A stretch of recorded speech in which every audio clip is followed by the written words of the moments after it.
ప్రభుత్వ ఉద్యోగులకు జూన్ 1లోగా ఆరోగ్య భద్రతా కార్డులను అందజేయడంతో పాటు ఆ రోజు నుంచే అన్ని రకాల దవాఖాన్లను నగదు రహితం చికిత్సలను అందుబాటులోకి తీసుకొస్తామని సీఎం రేవంత్ రెడ్డి ప్రకటించారు.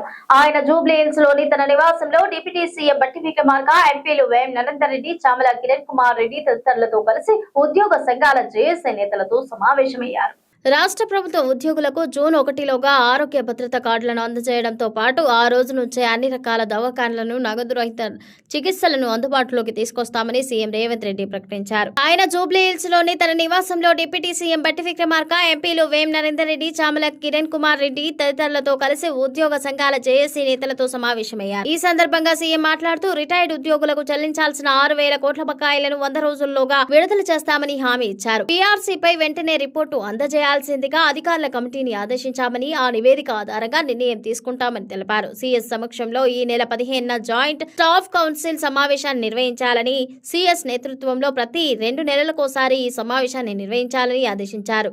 సిపిఎస్ సమస్యను పరిష్కరించే బాధ్యతను డిప్యూటీ సీఎం బట్టి విక్రమార్కకు అప్పగించారు. 2004 ముందు నియమితులైన ఉద్యోగులకు పాత పింఛన్ను వర్తింపజేసే అంశాన్ని సైతం పరిశీలించాలని ఆయనకు సూచించారు.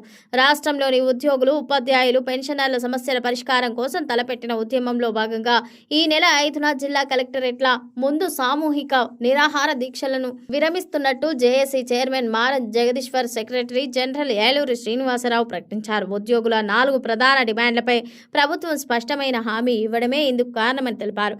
మే 5న తలపెట్టిన ఆందోళనను ఉద్యోగ సంఘాల జేఏసీ సైతం విరమించింది. సీఎంతో సమావేశమైన వారిలో ఉద్యోగ సంఘాల జేఏసీ నేతలు పుల్గం దామోదర్ రెడ్డి, బి శ్యామ్, ఎస్ఎం హుస్సేన్, వంగ రవీందర్ రెడ్డి, జి సదానంద గౌడ్, కటకం రమేష్, మాచర్ల రామకృష్ణ గౌడ్, ఒడ్నాల రాజశేఖర్, రాములు, కె రామకృష్ణ వెంకటేశం, డాక్టర్ నిర్మల తదితరులు పాల్గొన్నారు.